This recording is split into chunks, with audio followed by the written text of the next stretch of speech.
Okay, just going to give you a quick walkthrough of the admin backend of WordPress and how to kind of manage your orders and your products. It's all pretty user-friendly for the most part. I'm just going to kind of go from top to bottom here. We'll skip the stuff that's not too important. I'm at the dashboard right now. You can kind of configure what you want to be here or not, but nothing super important here. Jetpack, there's not a lot to do with this, but essentially we're using Jetpack to, it's just a plugin from WordPress actually, but it has a few nice features to it. The main one being that we can do our tax calculations and everything automatically using Jetpack. So that's essentially what that's for. There's not really much to do here as well. Posts, we are not really using posts. In fact, this is the default post. I'm just going to send it to the trash that's set up when you install WordPress. We're not using any posts because you guys don't really have a blog, although you certainly could. So if that's something that you want to do in the future, this is where you would just create blog posts. So currently not using that. It's an option in the future. Your media library is where all of the uploaded media, primarily images, are stored. There's a lot of them obviously on your site. However, you will probably rarely access them through the media library, only because they're also accessible when you're editing products and pages and stuff like that, which is probably more likely where you will use them. However, if you ever wanted to look for something, this is an entire library of all of the images that are on the site, and you can search and kind of filter through some of those as well. Forms, I'm going to go ahead and open up the site itself here in a new tab. We have two forms, web forms on the site.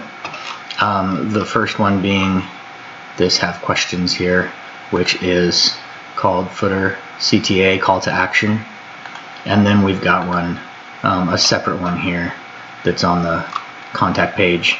They're obviously very similar, however they're actually set up as two different forms. So the features that you can do here through the admin is edit these forms. So let's just use the contact form as an example. We've got first name, last name, email, confirm email, phone. Let's say you wanted to add, I don't know, company name, which you probably wouldn't, but in theory, let's say you wanted to add that. So you would just go to edit the form. This is all just drag and drop, so you can reorder these. And then over here you've got form fields you can choose from. So if you wanted to do company name, that would probably just be a single line text. If you wanted to do something more advanced, like a radio box, how did you find us? Something like that, you could do that. Advanced fields are specific fields, so like if you wanted to collect a website address or their actual physical mailing address. You've got these here too, and let's just say we're going to add address. You would just click on this, and it's going to go ahead and drop it to the bottom. You can then reorder it wherever you want, and you can actually edit the field itself. So if I wanted to make it required, if I wanted to put placeholders in here, your address, that will actually show up in the field itself. You can change the labels on them. These are the kind of generic labels, but you could add give us your address, please, and you can see that that will actually oh, this is a sub-label, excuse me. So that's adding for us a, where'd that go? That's adding for us like a little custom sub-label. These are the actual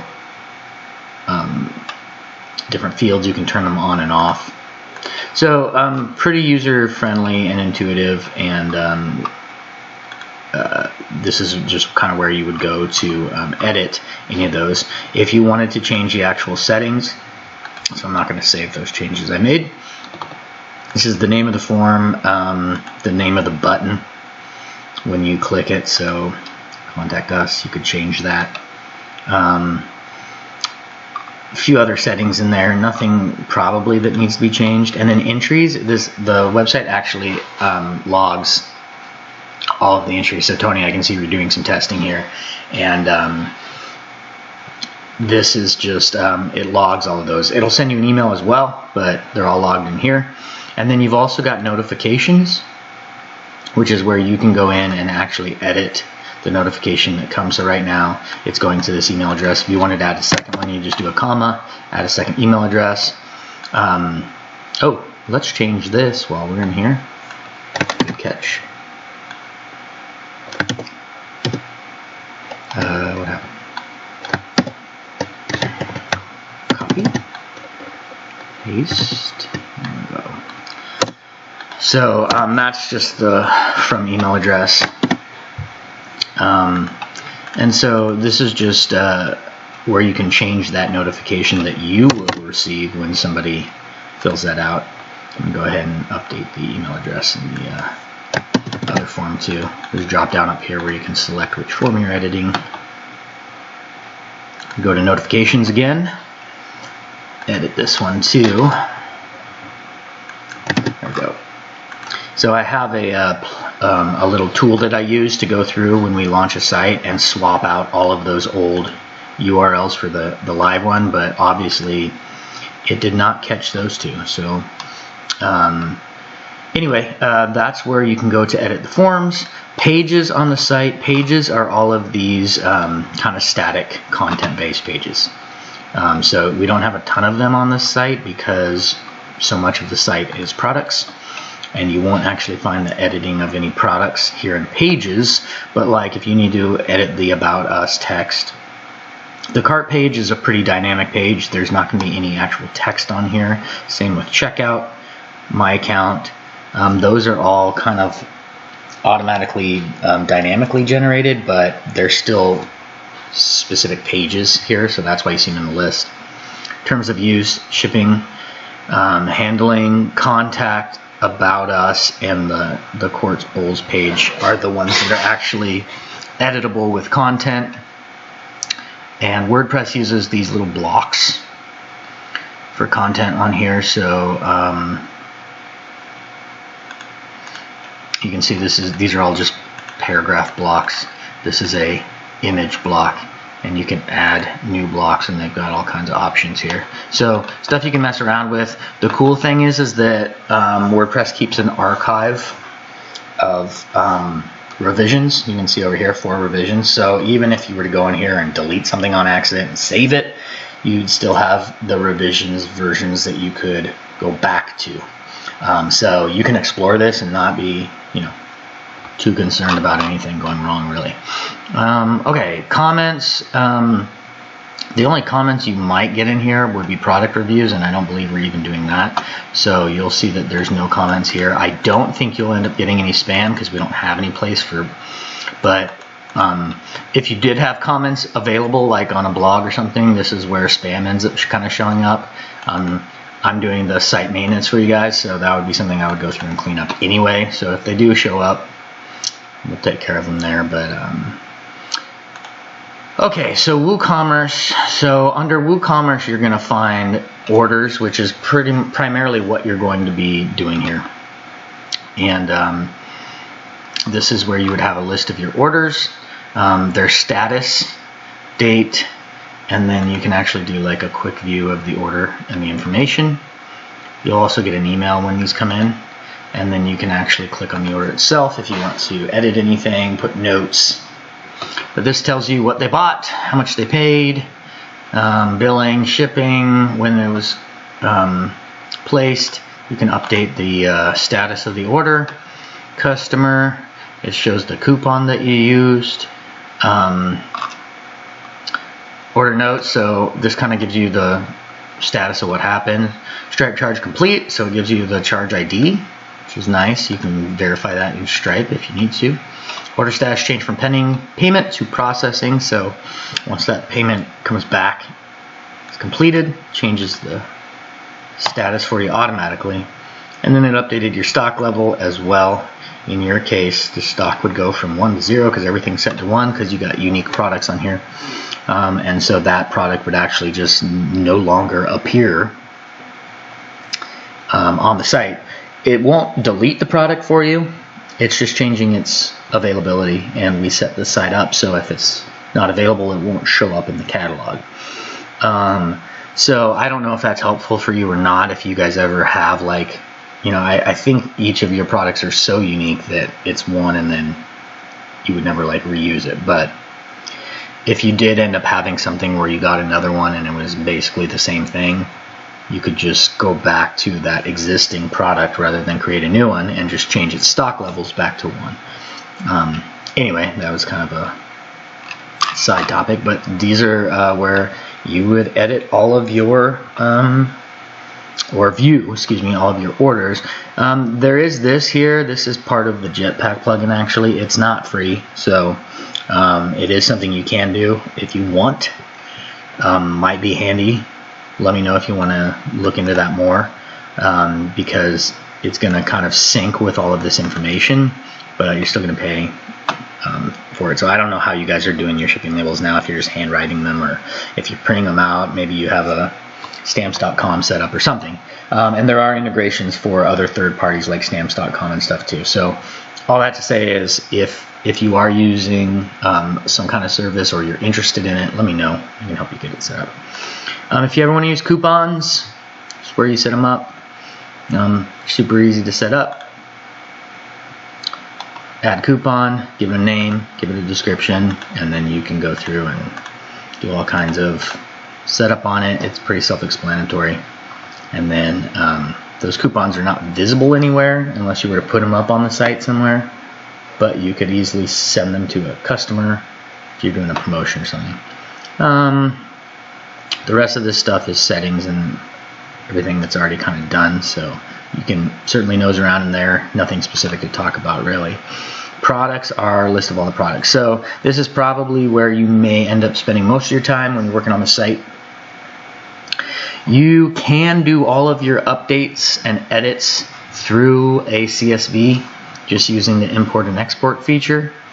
I don't know that it's going to be the fastest if you're doing quick changes. I use that feature a lot when I'm doing like obviously when we did all of the big edits and created this entire database for your products, that was all done with the CSV. If you need to do a mass change, definitely do the import and export, because even doing mass changes, it's possible here, but you've got to go through, you know, 118 different items, and you can only get so many to show up at once. You guys don't have a ton of products on here. So one thing you can do under screen options is you can change the number of items per page. You could attempt to do all 118 at once. It would be a little slow. But if you check all of the products and then do bulk actions, edit, and apply, you'll see that you can actually make some edits to all the products at once.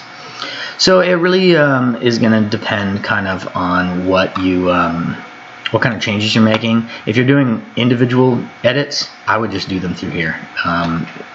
It's going to be a lot easier. This star here indicates what are featured products that show up here on the homepage.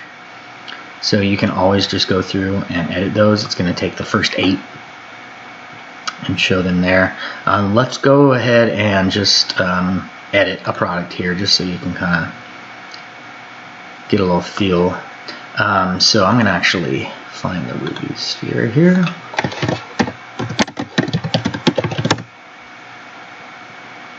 Yay, it worked. See details. So this here, little blurb, is this guy right here. You can edit that. This is SEO stuff. A lot of this stuff is automatically generated, but if you wanted to get more in depth with it, you can edit, description. It's all done automatically for you. I don't know how important SEO is to you guys, but that is something that you can do. Here are a lot of the product options. So price, taxable. Yes, we are collecting taxes on these. Weight. So dimensions. So this is not the actual weight that is used for shipping calculation. This is the weight that, these are the extra custom fields that we created that show up here.